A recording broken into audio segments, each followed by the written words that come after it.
Satu sedikit penipuan. Walaupun sedikit ini dikelolakan oleh seorang individu, tapi bolehlah dianggapkan sebagai satu sindiket kerana ia melibatkan penipuan yang ramai, khususnya kepada orang ramai lah. Dan dia akan maklumkan semula lah. In other words, dalam bahasa Inggerisnya, he will call back.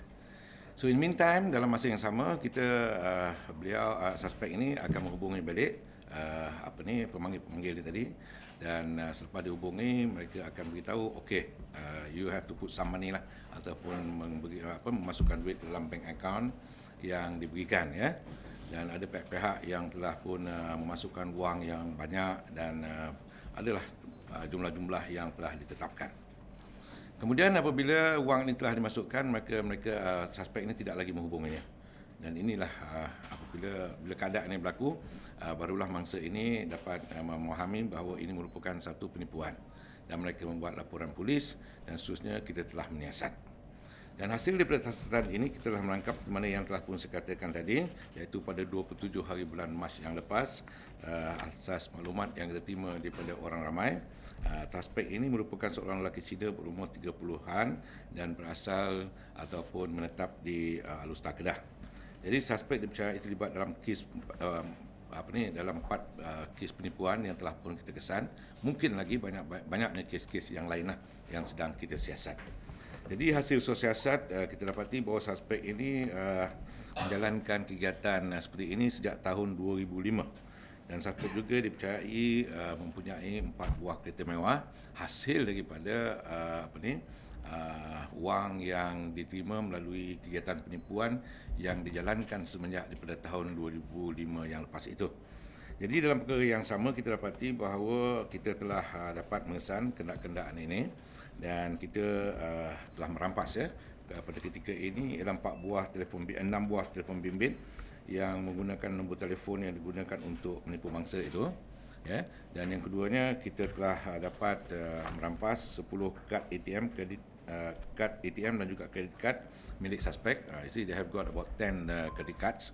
Selain itu, wang tunai sebanyak 1,650 dan sebuah kereta jenis Honda dan satu kereta BMW M5 Sport. Dan apa yang perlu saya sampaikan di sini ialah suspek akan mengedarkan risalah ke rumah-rumah, ya. Khususnya pada hari Minggu sering kita akan terima lah, ya, pamphlet yang menyatakan mengenai peluang untuk memenangi nombor ekor, dan hasil daripada telekan yang dibuat oleh orang-orang Siam ini. Dan selepas itu suspek akan dihubungi oleh orang tertentu yang mempercayai mengenai apa yang dipaparkan di pamphlet itu, dan lanjutan dari itu akan berlakulah penipuan apabila mangsa-mangsa ini memasukkan wang yang telah diminta oleh suspek ini tadi. Jadi yang nak saya sampaikan di sini ialah kepada orang ramai, ya. Saya pun perasan benda ini begitu lama. Malah saya sendiri pun ada menerima pamphlet ini setiap minggu, khususnya pada hari Minggu ataupun hari Sabtu, biasanya akan diedarkan rumah ke rumah.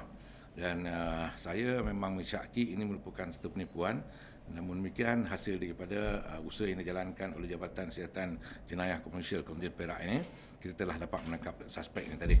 Dan saya mengucapkan syabas kepada pegawai daripada Jabatan Siasatan Jenayah Komersial yang telah dapat membongkar sedikit ini, walaupun ia dijalankan oleh satu orang, tetapi ia melibatkan kerugian yang besar kepada orang ramai. Jadi di sini saya ingin menyampaikan nasihat kepada orang ramai, ya, supaya tidak berdaya dengan perkara yang sedemikianlah, ya. Dan saya mencadangkan supaya orang ramai yang mengesyaki sesuatu itu ada berlakunya penipuan, maka sewajarnya mereka menghubungi pihak polis, ya, dan kita akan menjalankan siasatan. Dan dalam masa yang sama juga, kita ingin melihat bahawa orang ramai sentiasa memberi kerjasama kepada kita lah, khususnya untuk kita menangani masalah-masalah penipuan ini yang kita lihat semakin hari semakin meningkat. Dan dalam konteks penipuan pula, pelbagai cara telah digunakan oleh pihak-pihak yang tidak bertanggungjawab ini. Jadi dalam masa yang sama, saya inginlah pihak media juga menyampaikan maklumat ini kepada orang ramai supaya kita dapat mengekang ataupun memberhentikan kes-kes yang sedemikian ini. Right?